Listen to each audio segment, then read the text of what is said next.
by the Haverford Township Free. This program is put on by the Haverford Township Free Library. We would like to thank you all for joining us this evening. We are here tonight joined by Bob Skiba, who is the curator of collections at the John J. Wilcox Jr. LGBT Archives at the William Way Community Center. He teaches a queer culture and community class for Jefferson University. He also writes the Gayborhood Guru history blog and directs the Philadelphia LGBT Mapping Project. So Bob, thank you so much for joining us this evening. Amy, thanks for that. Thanks for that great introduction. It's a real pleasure to be here. And we were just commenting that I think we have 5 hours of Pride Month left. So I want to thank you all for spending at least one of those hours with me. I appreciate it. And I hope I'll make it worth your while. So my name is Bob Skiba. I'm going to go right into my screen share here. And let's hope that technology does what it's supposed to, because it doesn't always. All right, you should be seeing a full screen slideshow now. So I am the curator of the LGBT archives, the collections in the LGBT archives at this place. This is the William Way LGBT Community Center at 1315 Spruce Street here in Philadelphia, where I am right now. I moved to Philadelphia in 1999. As soon as I moved here, I looked for this place. I was living in Minnesota. It was a great place. Minneapolis, Twin Cities were great, but there was no LGBT community center. I started volunteering here. 2016, I started working in the archives and have been there ever since. We're just starting to reopen to the public, but our first community center opened in 1976. So we're going on our 40th anniversary pretty soon. It's really, really kind of amazing. I worked on an LGBT history project in Boston in 1979 and 1980. So I was interviewing people in their 70s, 80s, some of them in their 90s, who were telling me about queer life in America in the 1930s, 40s, 50s, and 60s. I was just so overwhelmed by the stories I heard and so impressed by the people I met and by their lives that I'm still doing this work today. So I think what I discovered was that mid-century America, mid-20th century America, was not a very welcome place for people who were different at all. It was a very conformist place. I think if you were to stop 100 Americans on the street, say in 1960, 99 and a half of them would say, in answer to the question, do you know anyone who's lesbian or gay or transsexual? They would say, absolutely not. Why would I? I think the one thing that distinguished gay people the most in mid-20th century America is that they were invisible. They were largely invisible. And when they did appear in popular media, it was never very flattering. This is one way they were depicted. This is Real magazine, kind of a rag that was printed in 1953, and it depicts homosexuals, which is the word they used, the polite word they used to describe people then, describe them as being sick and only deserving of our pity. And this is one of the best ways that gay people were depicted. If you see this magazine here, Top Secret, gay people are depicted as monsters who are going to destroy America and who are going to seduce all our children and destroy our society. And the last way that gay people saw themselves depicted was as objects of ridicule. And this is when popular press dragged out words like pansy and dyke and fag and used them over and over again. I think when I talked to people when I was working on the project in 1979, and I said, well, here you were in Philadelphia in 1962.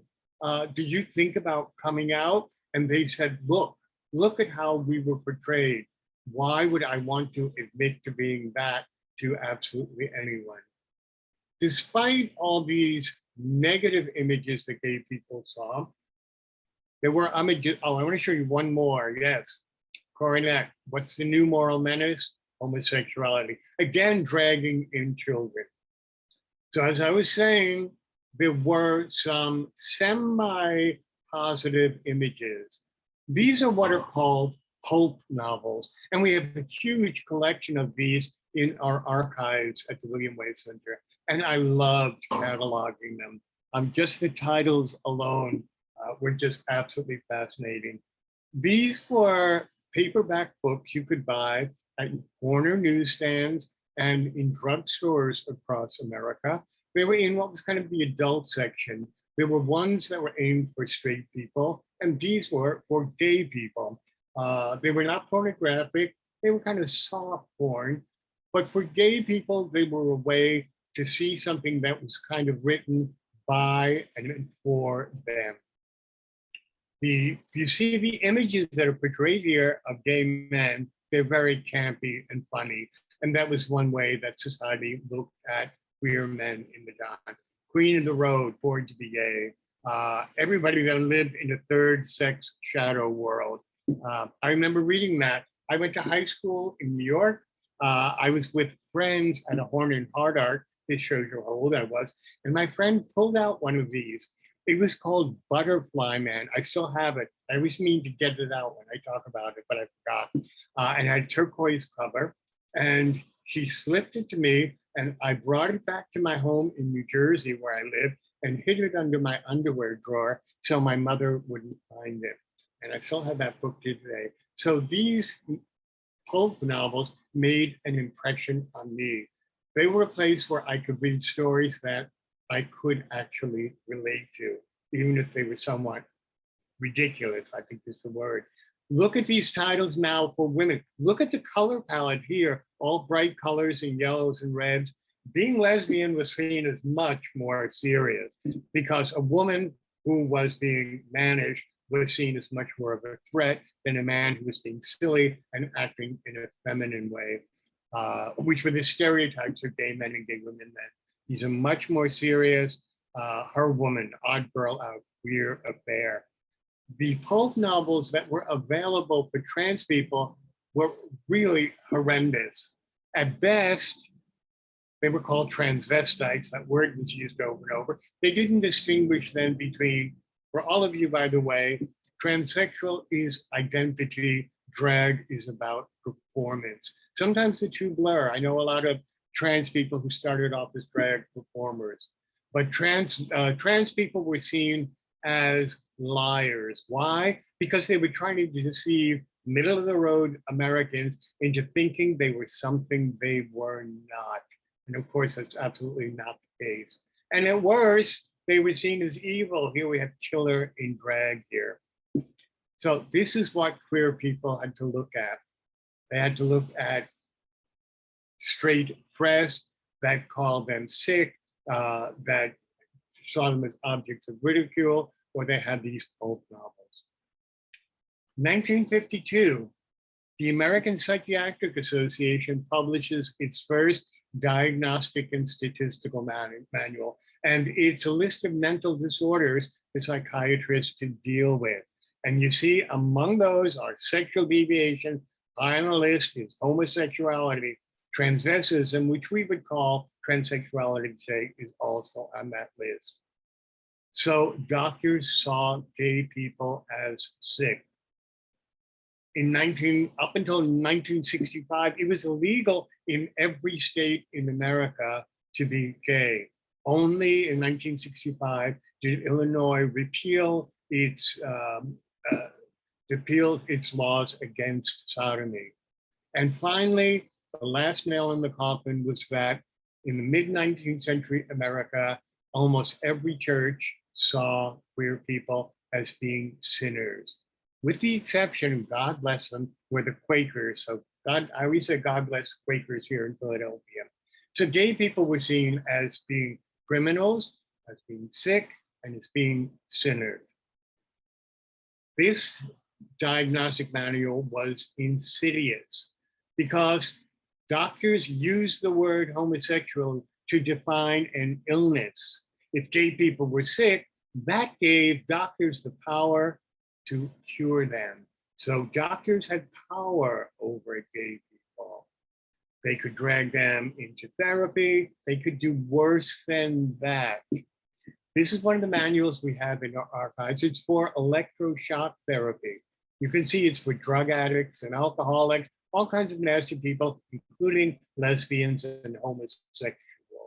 So what they would do is have a woman sit there with electrodes attached to her and show her slides. They would show her butterflies and dogs and puppies, and then they would show her a naked woman. And if she responded to it, she would be given an electric shock. Now, I have a friend who's just about my age who had an uncle who was institutionalized in the 30s because he was gay. And he was repeatedly given electroshock therapy until by 1945, his entire mind was gone and he died in an institution. My friend said that when he met his uncle in the 60s, the uncle had no idea what was going on. This is pretty horrific. We're getting even more horrific here. I hate to drag you into this, but another therapy was lobotomization. Lobotomization was very popular in mid-19th century, mid-20th century America for a lot of illnesses or perceived illnesses. It was seen as kind of a cure-all. There were doctors that would prescribe lobotomization almost as readily as they would prescribe aspirin. So you take what's kind of an ice pick and you put it up above the eyeball into the eye socket so it pierces the frontal lobe of the brain. Then you wiggle it around till it destroys the frontal lobe. Well, it also destroys most of your personality, along with destroying what are your sexual urges as well. Gay men were also subject to chemical castration, thinking if they kill your sex drive, they would kill this disease, homosexuality. Pretty grim times to be gay in America. Just about this time in 1948, this man, Alfred Kinsey, kind of makes a breakthrough in American society. He publishes a book called Sexuality in the American Male. A couple years later, he publishes a companion volume about women. And I love this Time magazine cover. 1953, nobody in America was talking about sex.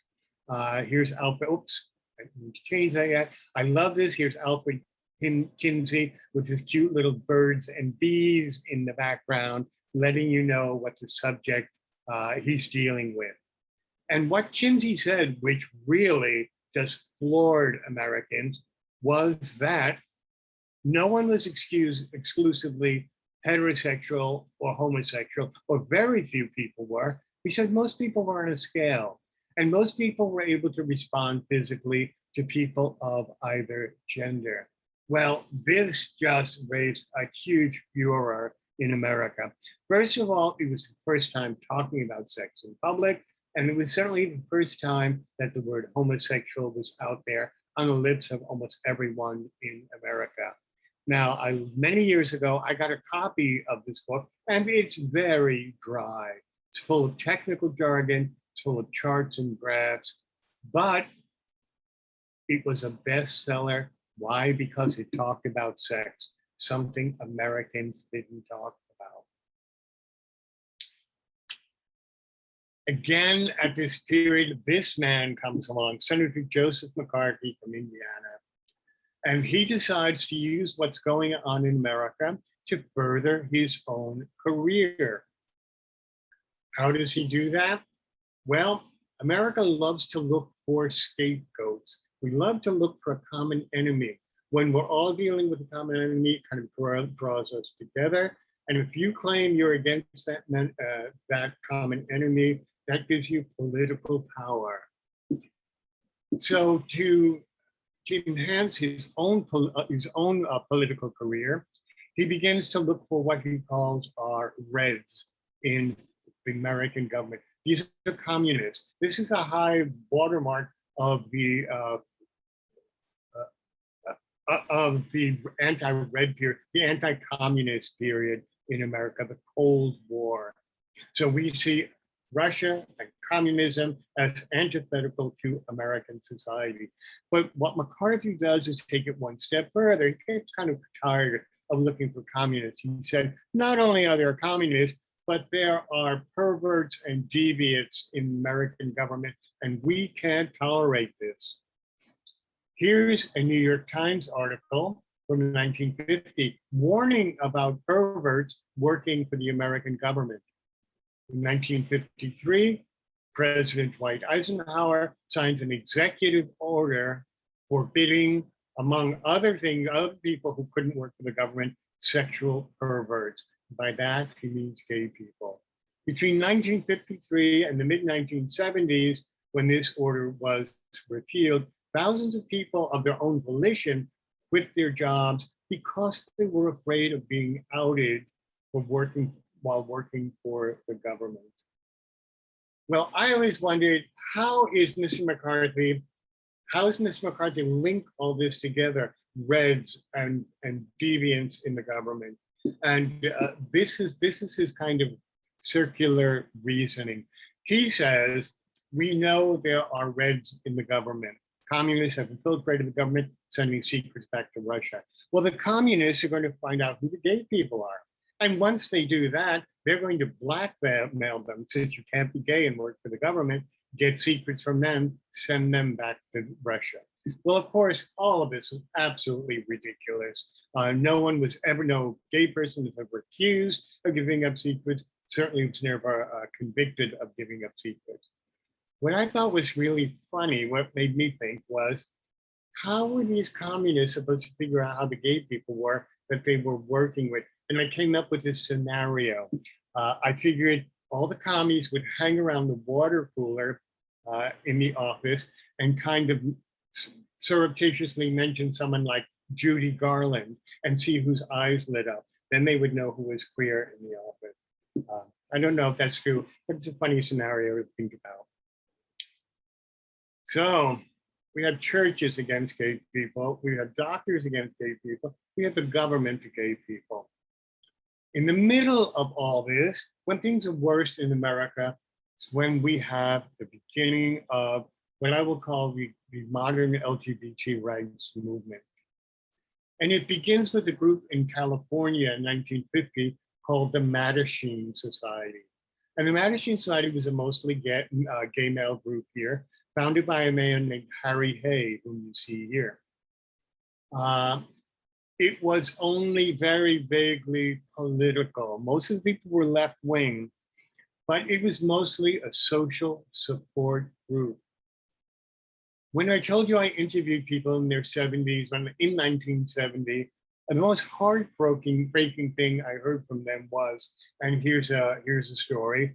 This man is living in a little town in central Pennsylvania, and he said, it's 1954. I went to my library. I went to the sociology books, went to the psychiatry books, and I came across this word, homosexual. And this light bulb went off across above my head. And I thought, that's me. I have a name. How powerful is that to have a name? And the next thing I thought, though, was, I think I'm the only one. So what I heard the most that was really heartbreaking about people who came out before Stonewall, before 1969, was finding other people who were like them. So that's why these kinds of groups like the Mattachine Society were not only revolutionary, but so important. Today we can get online, and whatever we think we are, we can Google that term, we can find support groups, we can find people just like that. Isn't that a wonderful, absolutely wonderful thing? And the Mattachine Society published this monthly magazine, which was distributed nationally, called One. I love that this one in 1953 talked about homosexual marriage. And of course, it said it was never going to happen. Well, it took 60 years, but it did happen. A few years after the Mattachine Society was formed, this group, the Daughters of Believers, was founded by these two women, Del Martin and Phyllis Lyon here. And this was the same kind of group for women. Again, happened in California. But within a couple of years, there were chapters all across the country, here in Philadelphia as well. And we'll talk about that in a minute. The Daughters of Bolitas especially shied away from political action. And they published a newsletter called The Ladder, which came out once a month. I interviewed a woman who got the ladder in the mail. And I said to her, well, aren't you afraid people were going to find out you were lesbian? She said, no, no, no. It came wrapped in brown paper. And if that paper came off, the mail carrier, look at these covers. These covers are so innocuous. These could have been a cat lover's magazine. So what about these names? Mattachine Society, Daughters of Bolitas. What the heck do they mean? Well, the Mattachines were 15th century jesters, fools at the French court. And because they wore masks, they could speak the truth. And because they were fools, they could speak the truth to anyone. So gay men identified with that, about hiding but speaking the truth. Daughters of Bolitas is another story. There was a Greek poetess named Sappho who lived on the island of Lesbos, from which we get the word lesbian. And Sappho was supposedly had a girlfriend. In the late 19th century, a French poet writes about Bolitas, who is Sappho's girlfriend. He writes a long poem called the Chanson de Bilitis, the Song of Bolitas. So in order to know what Mattachine were, what Daughters of Bolitas were, you had to know all this rigmarole for a good reason. If these names came up in mixed company, say with straight people, no one would have any idea what you were talking about. As I said, these organizations were more social and informative, educational than others. They brought in psychiatrists after psychiatrists to talk about how to deal with being gay, whether you were sick or not, how to educate mainstream America. By the mid-1960s, there were people in these groups who were saying enough. These are two local people. This is Barbara Giddings, a local Philadelphia lesbian activist, and this is Frank Kameny, who was the president of the Mattachine Society in Washington, D.C. And what people like this were beginning to say, it's time for political action. What Frank said in 1965, which I think is as true today as it was back then, is, Frank says, here in America, no one hands you your rights on a silver platter. You have to fight like hell to get them. And then, my friend, you have to fight like hell to keep them. And I think that's as true today as it was in 1965. Frank's an interesting guy. He worked for the federal government as an astronomer. In 1958, he was arrested for fooling around with a guy in the backseat of a car, and he was fired from his job. Well, they picked the wrong guy to fire. Frank, who had been a meek and quiet astronomer, began this incredible letter writing campaign over the next 30 years, wrote to everybody in the government. This one he writes to the head of the Department of State, and the letters that he gets back have the same kind of tone. Mr. Kameny, you don't have a leg to stand on. Are you kidding me? Not only that, but it disgusts me to have to hold a letter like this in my hands. Barbara Giddings was another story. This is Barbara with her life partner, Kay Lahusen, who lived out at Kennett Square. Kay just died last month, a few weeks ago. And I am so lucky to have known both Barbara and Kay. I would visit Kay once a month. Kay was just a pistol, as some people said, right up until the end. The two of them were lifelong LGBT activists. And Barbara Giddings was the founder of the Daughters of Bolitas in New York, and for almost a full year was the editor of The Ladder. Well, this did not go down well with the national organization, the National Daughters of Bolitas. Why? No more little cute line drawings on the cover. Barbara put pictures, which Kay took, of actual live lesbians on the cover. And above, in huge letters, a lesbian review. No one's going to think this is a cat lovers magazine if they find it in your mailbox.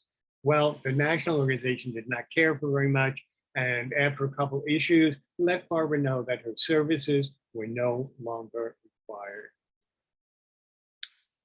1962, there's this flurry of political activity here on the East Coast. There's this triangle of Philadelphia, New York, and Washington, D.C. I would say there were a handful of activists in America at the time, and even fewer who used their own names in dealing with the public.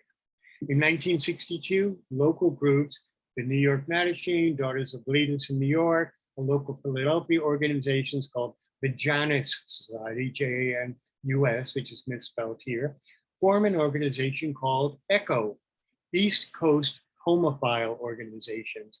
Now, they purposely use the word homophile instead of homosexual.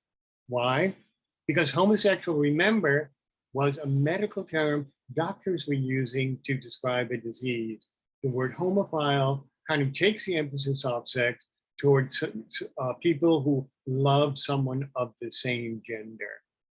And it was a way for queer people at that time to kind of take control of the language, to say, no, no, no, you don't get to describe us, we get to describe ourselves.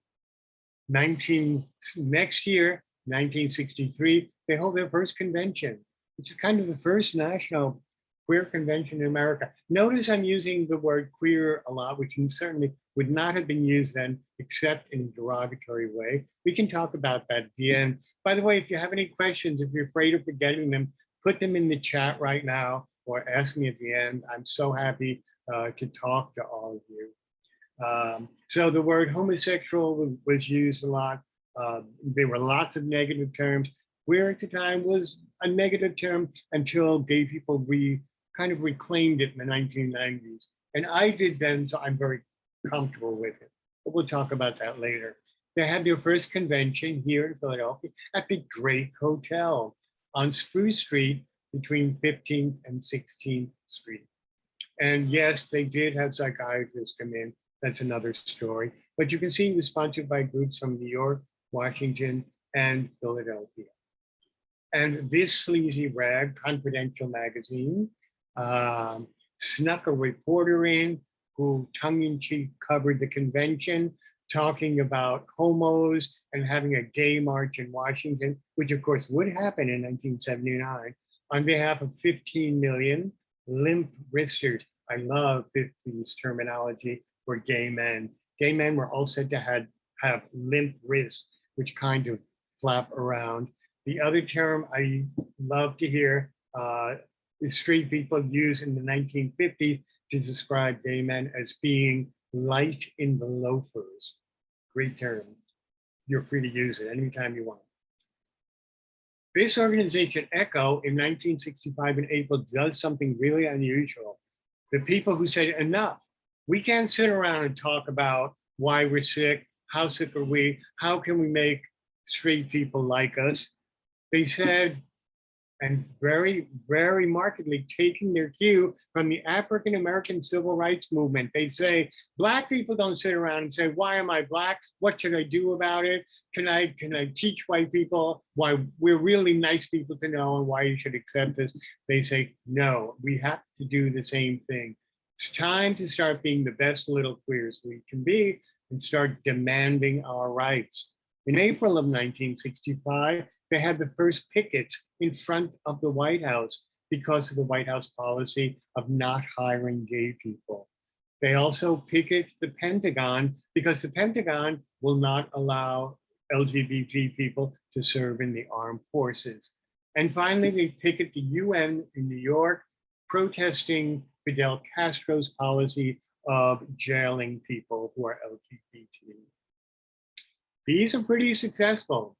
And people start to talk and say, how can we make these even more visible? How can we make America really pay attention to these? This man, Craig Rodwell, was one of the youngest people involved in ECHO. He was only in his early 20s. Most of the others were in their 30s. Some of them were in their 40s. And he's shown here at his bookstore. the Oscar Wilde Memorial Bookstore in New York, which was the first gay bookstore in America. And he said, I have the perfect place. I have a great idea. Where we should go is Philadelphia, Pennsylvania, right in front of Independence Hall. So in July 4th, 1965, they sent the first demonstrators to Independence Park, Chestnut Street, right in front of Independence Hall. Why is it the perfect place? Here in 1965, you see local university activists having a sit-in around the Liberty Bell, supporting Black civil rights, what was going on in Selma, Alabama. Here you have anti-war protesters outside. So why is this the perfect place? Because Independence Hall is the place where our Declaration of Independence was drawn up and our United States Constitution was debated and drawn up as well. So it's where the idea of liberties and freedom for American individuals was born. Here are sign-up sheets for the bus from New York to Philadelphia. I think it was $10 round trip. And this is way before Bolt's bus, so this is pretty good. And it's important to realize the first reminder, these ended up happening every year. I'll talk about that in a second. But the first year, about 40 people showed up, way more from New York and Washington than Philadelphia for good reason. No one would recognize them. They were away from home. It was a lot safer. Philadelphia activists were afraid their friends, their family, maybe their bosses or neighbors might recognize them. Here's one from 1967. These ended up happening every year on the 4th of July from about 2 o'clock in the afternoon to 4 o'clock in the afternoon. And they got the name the Annual Reminder. And that name was significant. It was to remind Americans that gay people did not enjoy the rights that our Constitution promised to all its citizens.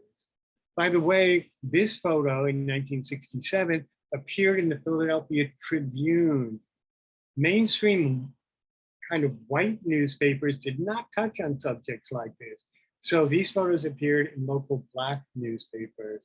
Here again is Kay Tobin Mahusen, Barbara Giddings' partner here. And you can see how heteronormatively these people are dressed. Men are wearing jackets and ties. Women are carrying purses, wearing skirts and dresses and nice little heels. As a matter of fact, Frank Kameny, who was a bit of a martinet, I think I would have hated him. I hate to be told, Dr. Dale, wrote out strict rules for dress and appearance. Men had to wear suits and white shirts and ties. Women will wear dresses. Men should not have beards. I would already have been out. Should have fresh haircuts. Frank goes on to say, you will carry the sign I give you. You will march in the order I tell you. You are not allowed to speak. Our message is written on the sign. There are only certain people who can talk to the people walking by. Of course, Frank was one of them. So here's Frank holding leaflets, giving out to people coming by. Here are copies of those leaflets, which we have from several years in our archives at the William Way Center. Really, it's so wonderful that we have these. They are long and really wordy. Frank loved to write. I don't know today, I don't think he would have been comfortable tweeting, I realize that. He had to write 6 pages at least at once. And the signs that people carried, again, Frank came up with these slogans. One is describing discrimination against gay people and equating it with discrimination with religious and racial discrimination. Finally, over and over, they use the word homosexual citizens. Again, alluding to the fact that gay people are citizens of America with the same rights as everyone else. This is absolutely wonderful. I'm going to show you a clip from the 1967 annual reminder. This was made by a woman named Lily Vincennes, who still lives in Washington, D.C. Nothing takes you back to the 1960s, I think like a video. So here we go. Annual reminder, 1967, Philadelphia.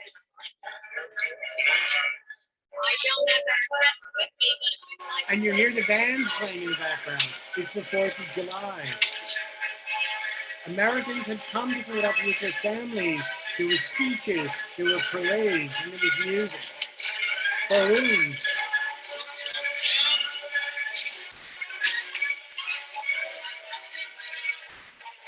And what's going on in the background? Gay people. Can you imagine what these mainstream Americans thought? They might as well have seen Martians in the middle of Independence Park as seen out gay people. So there are these families, people marching quietly and dignified in the background.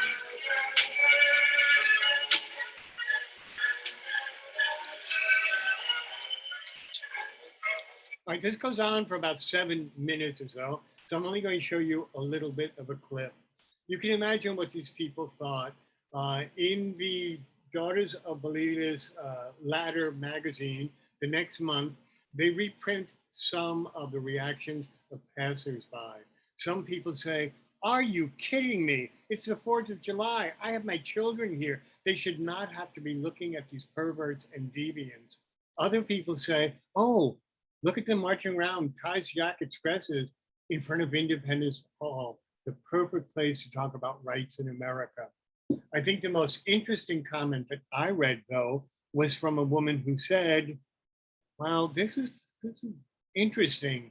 Are those real gay people? Or are they actors playing gay people?" Think about that.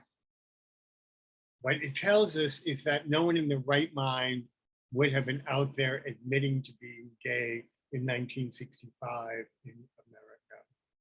So what these people were doing, even though it looks very conservative to us, was a really radical and absolutely courageous thing to do. These happened over 5 years. America changed a lot between 1965 and 1969. And the nature of the marches changed it. This last one, there were over 150 people marching.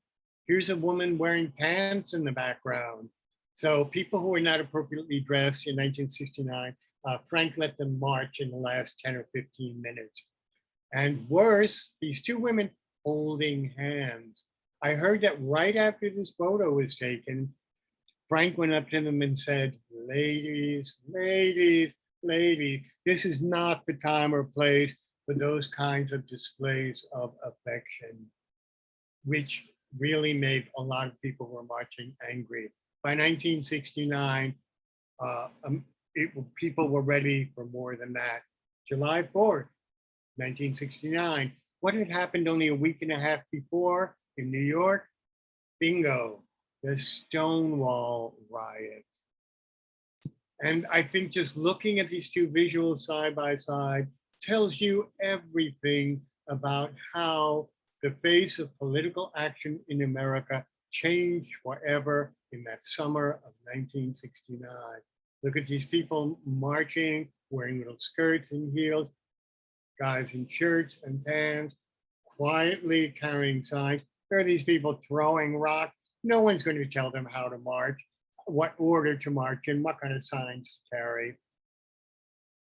Demonstrations had changed forever in America. And it had effect. It had an effect on the old guard. ECHO, which is now called ERCO, Eastern Regional Conference of Homophile Organizations, meets one last time here in Philadelphia in the fall of 1969. And they say, what are we going to do? All these kids are showing up, these hippies, these radicals with long hair wearing bell bottoms. They're going to take over our organization. Well, they disband ERCO, first of all. And second of all, they all agree, no more annual reminder in Philadelphia. The next year, we'll meet in New York and have a Christopher Street Liberation Day parade and march to commemorate the events that happened in Stonewall. So the first gay pride parade in New York, the idea of gay pride was born right here in Philadelphia. And here are some photos from that first march, June 28th, 1970 in New York.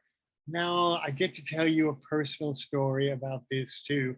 I was in college in Boston this year, and I was home with my family in New Jersey in June of 1970. I called my friend Tommy Lipnicki. Tommy, if you're out there, I'm saying hello to you. I said, Tommy, I heard about this thing going on in New York. We got to go see what's going on. So we jumped on the bus, took it to the subway in Jersey City, took the subway across to Christopher Street, didn't know what to expect. The streets were full of people. There were hundreds of people, not an overwhelming amount, but hundreds. And I looked at Tommy and I said, Tommy, I think I died and went to gay heaven. I had never seen so many gay people in my life. We all started marching north toward Central Park. Tommy and I stayed on the sidewalk. We kind of fed in and out of the parade. By the time we got most of the way to the park, we were in with the marchers. By the time we got to Central Park, there were over 20,000 people there. Compare that with 140 people who marched in the last annual reminder. Here's Frank at that parade. I don't remember seeing him. I would not have been looking for him. He's carrying a sign that says gay is good.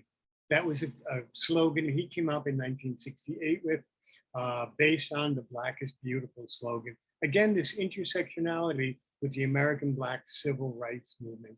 Frank's lost his tie jacket and he has his little eye-side shirt on. It's buttoned all the way up, but he's trying really hard to be kind of cool. I don't know if he's getting there, but he's trying. And here's Barbara with her new group, the Philadelphia Daughters of Bilitis, disbanded because the national group was just fed up with them being so political. And in 1968, they reformed as the Homophile Action League. They're still using the word homophile, which is old-fashioned, but they've inserted the word action. It's now emphasis on political action. Last time I talked to Kayla Husen about this, could have been a couple of years ago, and I kept referring to HAL because it was always written at HAL. She said, Bob, no, no, no. We didn't call ourselves HAL. We were HAL. I said, okay, why on earth? What difference? She said, 1968. It's the year that movie came out. I said, what movie? She said, 2001, A Space Odyssey. HAL was the evil computer on board, so we couldn't call ourselves HAL. We had to be HAL. So here's Barbara Giddings with the new Homophile Action League, HAL, not HAL, at the first Christopher Street Liberation Day parade. Out of that was born kind of the modern radical movement. Here in Philadelphia, right after Stonewall, was formed a group called Gay Liberation Front, which began in New York, within weeks had a chapter here in Philadelphia. And another group splinter off Gay Liberation Front, the Gay Activist Alliance. So HAL, the Gay Activist Alliance, and the Gay Liberation Front were responsible for most of what went on here in the 70s. They put on dances, they had speakers come in, they led demonstrations as well. Frank, Barbara, a few other people say, this is a good start, this political action, this is great, but we're not going to go anywhere when doctors are calling us sick. 1970, they picket the American Psychiatric Association at their convention in Hawaii. 1971, they go to San Francisco. 1972, they're here in Dallas, Texas. And this is what they decide. It can't be us and them. We have to find a bridge. We have to find a psychiatrist who's gay, who will bridge that gap between gay people and medicine. And they find this guy, whose name is John Fryer. John Fryer is a psychiatrist in Philadelphia, teaches at Temple University. And he says, all right, I'll show up, but I have to be disguised. No one can know who I am. So he wears this beaten up Richard Nixon mask, an oversized tuxedo, and has a microphone that disguises his voice. Now I've seen pictures of John Fryer not in disguise, and he's 6'3" and weighs over 300 pounds. I have to imagine that someone knew who he was. But in any case, what he does, stands up in front of all his colleagues, hundreds of people, and says, I am a homosexual. I am a psychiatrist. and people went ballistic. They absolutely did. No one had done that before. God knows there were plenty of gay psychiatrists. And these papers we're looking at, by the way, are at the Historical Society of Pennsylvania on 13th and Locust Street, right here in Philadelphia. The APA takes this under advisement for a year, and the board of directors votes to remove homosexuality from the list of mental illnesses. Some of the members object, they take it to a member vote, and it passes. In April of 1973, it's announced that it's removed. Barbara Giddings likes to say, well, that day in April, we all went to bed sick. The next day we woke up cured. So that was one huge step. We were beginning to, we had removed this medical, psychological block, and we're fighting against laws. 1973 to 1975, those groups I talked about introduced a gay rights group, a gay rights bill in Philadelphia.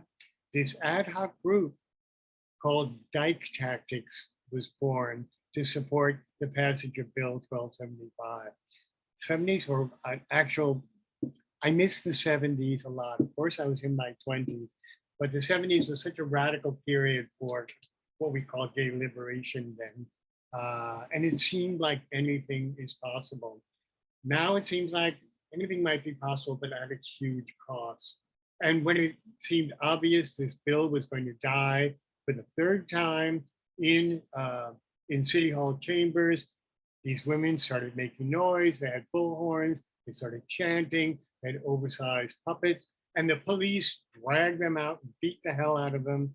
They sued the police for police brutality. Since it was 1976, they lost. This is our first community center on Cater Street in Philadelphia in 1975. Our gay rights ordinance was reintroduced in 1982, passed overwhelmingly because we had done our homework in the middle, in the intervening years. 1980s, the face of activism in Philadelphia was really changed by the AIDS epidemic. It really brought everything except for focus on AIDS to a halt. And groups formed grassroots because the federal government, state government, local governments were doing absolutely nothing. 1988, Act of Philadelphia is formed to protest government inaction about AIDS. And the first AIDS walk to raise money. All of this is grassroots. So although it was a horrible thing, being a gay man of my age, it's hard for me not to cry when I talk about this. But it was such a nightmare time for gay people in America. It's not until 2003 those sodomy laws are repealed. I know it's before a lot of you who might be here were born, but for me, it's like it was yesterday. It really is. In 2008, Philadelphia had its first Office of LGBT Affairs, led by Gloria Caceres, pictured here. Gloria died of breast cancer in 2014, but now that office is no more temporary, it's a permanent office. So although we've had a rocky relationship with Philadelphia government today, I think it's better than ever. Vera, Frank, and Barbara reunited in 2013 outside of Independence Hall, where a state historical marker is up. Barbara died of breast cancer 2007, and Frank Kameny died in 2011. I like to think if they had only hung on 10 more years, they would have seen other things happen. They would have seen the first trans march here in Philadelphia in 2011. I think trans people today are where gay people were maybe 20 years ago. They're just beginning to find their voice, find their power, with the support of the entire community, of course. But if Frank and Barbara had held on until 2015, they would have seen something they never would have thought possible: marriage equality. And I remember this day so clearly. It's only 6 years ago. And I want to point out, this is not the be all and end all. There's so much more work to do. Queer people are at risk every single day in America. But I want to leave you on a positive note. I think what I've learned from my long career, not only being involved with gay activism, but in documenting it as a historian, is this. The most powerfully political thing queer people have done is to refuse to do what America would love us to do, and that's to shut up and disappear, to be invisible. I like to think by the work I'm doing in the archive, I'm helping to record these voices and to preserve them and to make them heard so that gay people will never, ever, ever be invisible again. So thank you all. Thank you all for listening to all of that. Thank you for being here. Do we have questions for people? I'm dying to hear how you all responded to this.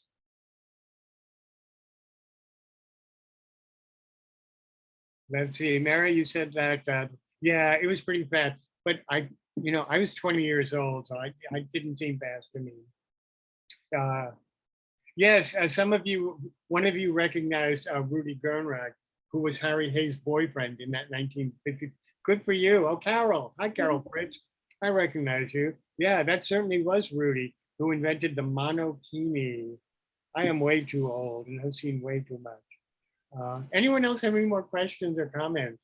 I'd love to hear. Unmute yourself. Show me your faces. Smile, wave. Please do. Yeah. Thank you, Mary. Hi, Christopher. How are you? Any other questions for Bob? Yeah, about absolutely anything. I can give you recipes. Carol knows that. I can give you recipes. I can teach you how to tap dance. I have a question. Sorry, I unmuted myself, if that's okay. Yeah, sure. You know, we're seeing a lot of action in the school board pushback against some of the BASIS program.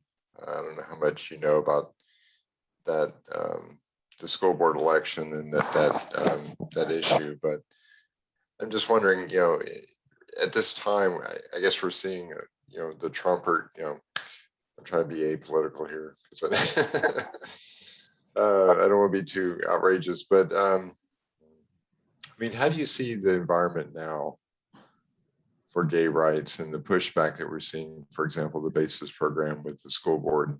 It's a great question. It really is. And, we like to be optimistic, and we like to think of it as a path that continually getting better and better. It's not the case. We had the first pushback in 1977, 78 with Anita Bryant. And we thought everything's going along smoothly. And as soon as we're out there and visible, demanding rights, people start pushing back. And people in America treat rights like there's this little precious glass bowl. And that if I give you a right, it's less for me. It's fewer rights for me. That's exactly how they think of it. And of course, that's ridiculous. What happened in the last 4 years, without being over political, is that people who were pushing back against equality for queer people suddenly thought perfectly all right to say whatever they goddamn well please, use whatever kind of language they want, and not to be silenced about their opinions, which they saw their bigotry as being as valid a reaction to people asking for rights as any other reaction. And that's going to take a long time for us to deal with that empowerment of anti-equality people. So that's where I see. I'm agreeing with Frank. Don't count on any rights you have. Count on fighting like hell to keep them. I think we all need to think about that. Thank you. Yeah, Bob, I have a question.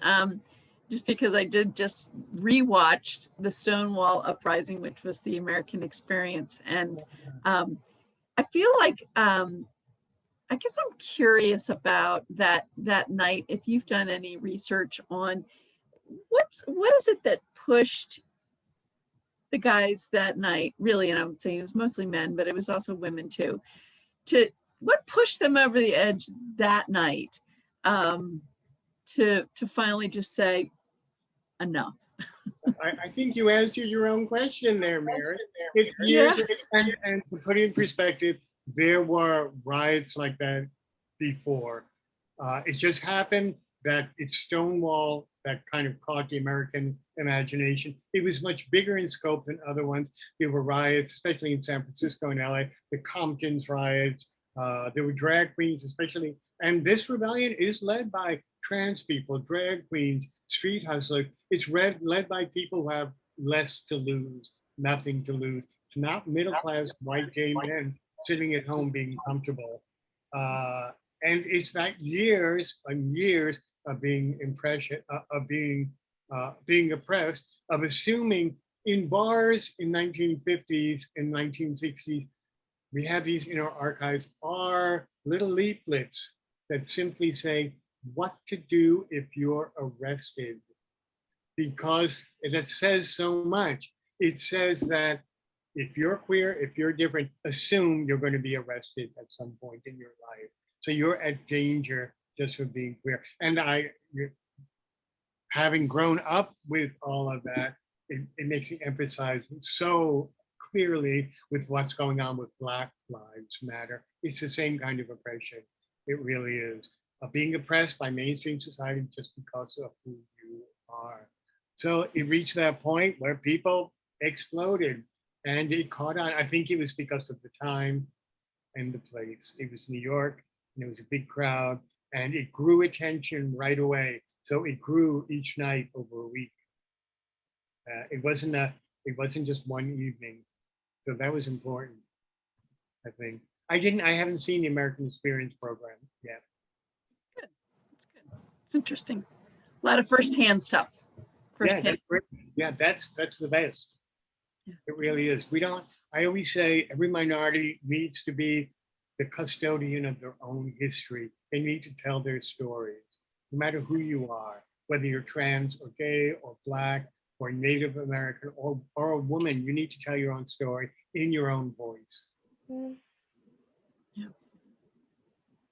Colin, do you have a question? Do you have your hand up? Oh, Colin, hi. I thought you were waving. Hi, Colin. Bob, could you talk about if people are interested in William Way, the center, and getting involved in the center's activities and the archives? And yeah, thanks. I love working in the archives. I really do. When I started there, a friend talked me into working there because he knew I had worked on this project in Boston. He said, it's going to be a lot of grunt work. You got to take things, you got to catalog them, put them in order. And my eyes lit up. I'm going to tell you this story. I wish this were not true, but when I was much younger, I broke up with a very cute guy. He was an airline flight attendant because he couldn't keep my spices in alphabetical order. And some of you will relate to this. I hope you do. Those of you who are librarians and archivists, and I hope you relate to that. So I thought, what better place to work than an archive? The center is mostly closed right now, unfortunately now, Colin. So we're only slowly bringing in volunteers. What I'm going to do is put my contact information in the chat. So if you want to know more about the,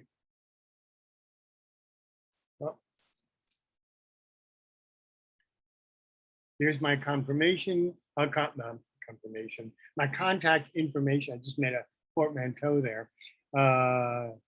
Here's my, please feel free if you have questions or comments. And William Way Center is easy to find online. It's simply waygay.org. So Bob, yes. Is the dulcimer just for decoration, or do you play? No, Carol, I directed an early music opera company before I moved to Philadelphia. And I played early music instruments and folk instruments. So I played ukulele and dulcimer and a couple other things. My goodness, you're very talented. I play a lot of woodwind, and I directed an early dance company. I was teaching social dance up until like 2 years ago for the pandemic. So I like to cover all the arts. I really do. I like to be a well-rounded gay man. You know? Yeah. I got to live up to my full queer potential. Yeah, I know some guys that apologize because they're not good at decorating or cooking. Yeah, you know, Chris Bartlett says that to me. He said, I didn't get that gene. I didn't. I always have to ask him, what the hell are you wearing? But he has so many other wonderful qualities. That's the least thing. Anyway, So we have a question in the chat that's asking if there's other queer events like this going on in Havertown. Nothing that I know of at this time. The library is not planning any other LGBTQ events in the near future. We would like you to, follow us on Facebook, check our website for other events that we may have coming up in the future. Check out some other local Havertown community groups. I can suggest for you, reach out to us at the library if you would like, some other community groups that may have some other LGBTQ related. And Mary, I don't know if you want to chime in with any other. I also cannot think of anything that's happening right here in Havertown. It makes me think of one of the first panels we did for our first Pride Day was about LGBTQ life in the suburbs. I think there's a challenge. There is a challenge. I think that, places like William Way and the city are this, great center and mecca for different types of programs and services. I think it gets harder when you move out of Philly. And so it sounds like a task for us reference librarians to put together some resources for people. So we have our marching orders. Looks like there's another question coming in. I read it from Angel, about this movie Cured, which you all should see. Yes, we were. They did do research in our archives, and I was on several panels when they released the film in several venues around the city. And I think we're going to host them at the William Wade Center sometime this summer. So it's about the removal of homosexuality from the list of mental illnesses.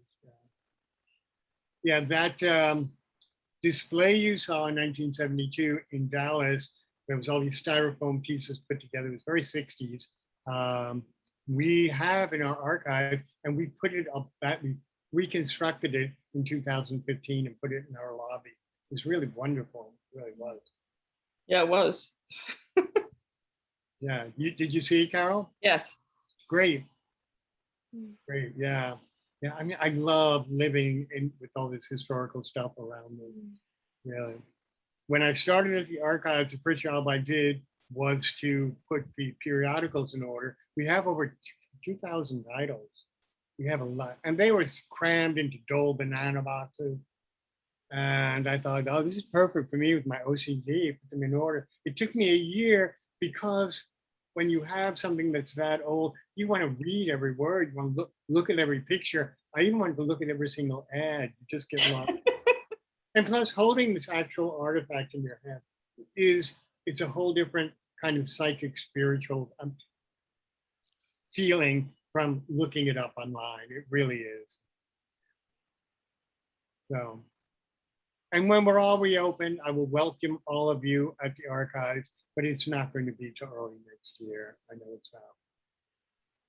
Yeah, but I love to show off the stuff. I love to talk about the material in there, and you're all welcome to take a trip in. And I just had a question just popped in my head. So historians have their local and national organizations. Is there a national or local organization that's dedicated to LGBTQ history? A national organization? Yeah, that does conferences like, Yes, there are. There absolutely are. There are probably a dozen or more LGBTQ archives across the country. The largest one is called One, and it's in Southern California. It's a program of the University of Southern California. They call themselves the National Archives. Our archives here in Philadelphia are a program of the William Way Center. Some are independent. There are, of course, there's a national group of historians, and there is an LGBT caucus from them, which kind of takes care of that. About 3 years ago, we formed a Pennsylvania organization for history here. So it's a statewide organization, which I'm so happy we did. We've done a couple exhibits. This year, we're going to be doing the traveling exhibit on LGBT activism in student unions and universities and that history. So the first ones kind of pop up in the 70s, and they do pop up all across the state, not just in Philadelphia. So they happen in State College, they happen out in rural areas as well. And I like when, Amy, when you brought that up, queer life does not just happen in cities, it happens everywhere, it really does. And I'm a huge proponent of local history. The more local, the better. Write a gay history of your apartment or something like that, and I'll be really happy, really. Bob, you had mentioned a little bit earlier in the presentation about language and how queer was used as a weapon in the 50s and 60s, and how now it's kind of been taken back by the community as a word of empowerment, as some other words have been as well. And I was wondering if you could speak to that a little bit. Yeah, sure. Language is so important. When I started working in the archives, we had card catalogs, and we had to change some of that language because there were cards that said things, use language like cross-dressing instead of transsexuality, that we just don't use anymore. Language changes all the time, and that's absolutely fine. I mean, homosexuality was a medical term that appears like in the 1860s in Europe, and then slowly becomes popular in America after the turn of the 20th century.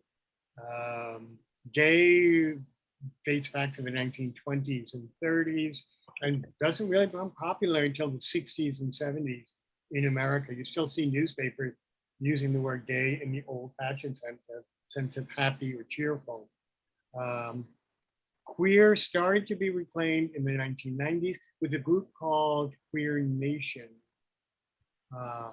And here in Philadelphia, they didn't object to the word queer, they objected to the word nation because it was too much of it, too political, too straight sounding. They didn't like the word nation. A lot of men my age hate the word queer, and I don't know how to get around that. Because it's so pervasively used by young people today. And I like it. I like it because think about the LGBTQIA plus thing, which keeps getting longer and longer, which is fine. I work at a gay community center and I have trouble keeping track of it. So when my friends say, how do I make sense of it? I say, don't worry, don't worry. They say it's complicated. I say, I know, people are complicated. Allow them that, absolutely.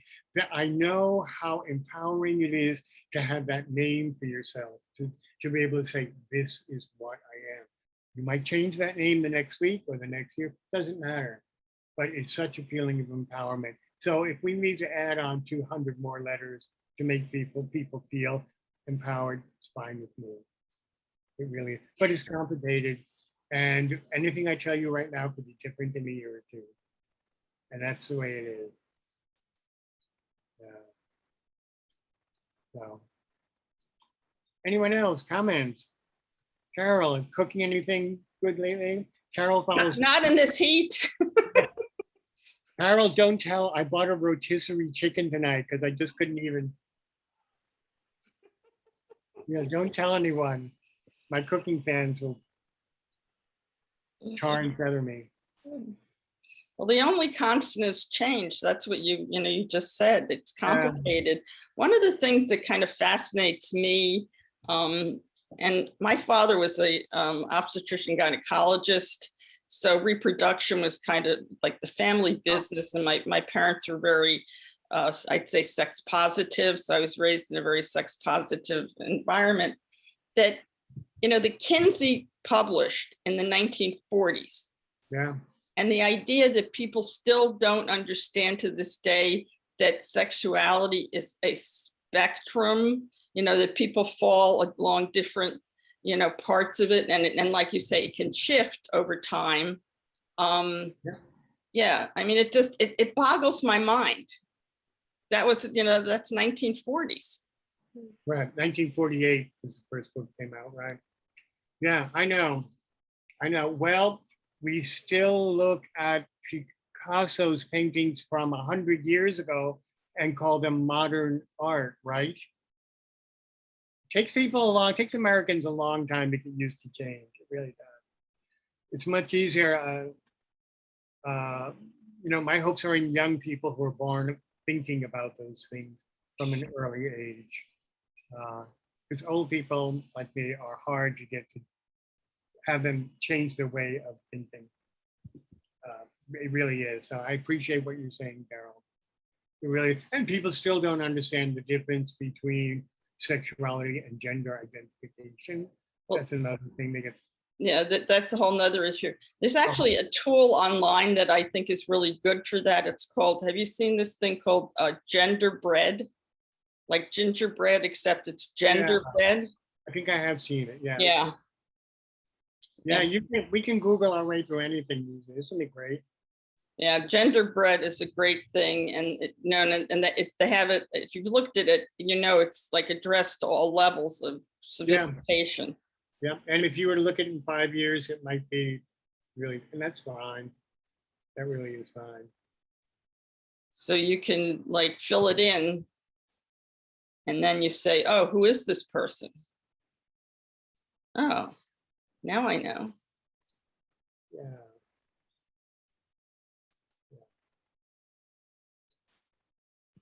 Anybody else have any questions for Bob? Any final Any comments? suggestions? Any household cleaning tips? Anything? Well, it's great. The only other thing that I would that I kind of have been thinking about in terms of over time, and I guess since Stonewall, is how it feels like there's advances in civil rights, and then there seems to be, and then there's a reaction. Yep. I do think about the late 60s and early 70s, and then you have a backlash in general in America in the late 70s with Anita Bryant and the moral majority. Yeah, the moral majority. And then you have periods of time where there's a lot of progress. And then like the last 4 years has been kind of a reaction by some sectors of the population. Yet I feel like there's still advances happening, even kind of in light of those, because of those reactions, there's advancement. I mean, I guess as a historian, and being that you've worked in these the archives, what's your perspective on that kind of ebb and flow? I talked about this a little bit before. You're absolutely right. We like to think of it as this arc of progress, and it's not always that. There's so many factors. What's going on in America? What's the focus of American politics at the time? What's going on in the LGBTQIA communities? Certainly the focus was different in the 80s when we were all dealing with AIDS and the impact on. So there are so many outside. Now I see young people rediscovering the intersectionality that we talked about in the 70s all the time about system. I'm seeing the same words used, and it kind of makes me smile in a good way, that people talking about hierarchies of oppression and intersectionality, which is and somehow they got lost in the way. And then certainly in the 2000s, the push for marriage equality, don't get me wrong, it's a great thing because legal equality is so important. I'd seen so many gay men in the 80s with partners who died, then were kicked out of apartments and refused to allow it at funerals by their partner's families because they had no legal rights. So that's so important. But how heteronormative is it? So in 2015, some of my friends were saying things like, well, I miss the 70s when we didn't have to get married and we didn't have to serve in the armed forces. And now it's something we're fighting for. No, there's so many factors, Mary. You're absolutely right. And it's not up and down. And we're too close to it. I don't know what to make of the last 4 years yet. I really don't. I really don't. I feel like I can't tell what impact the mud has on me until I wash it all off me because I still have a bad smell on my nose. I'm not trying to be political here, but it was a tough period. It really was. Yeah. So we'll see what happens. The future, we'll see. There are a lot of people, as long as there are enough people who won't back down, who won't shut up and disappear. Mhm. So be out there. My advice to all of you out there is not only find your voice, but get up on the rope and yell at the top of your lungs, because that's the only way you get heard. It's true. All right, everybody, anything else? Thank you very much. Thank you so much for your Great. presentation. It was great to Thank see you all for of sharing you. it with us. And happy you have 3.5 hours of Pride Month left. So do something really queer in the next 3.5 hours, okay? All right? Promise me you'll do that. Take care. Thank you, Bob. Thank you.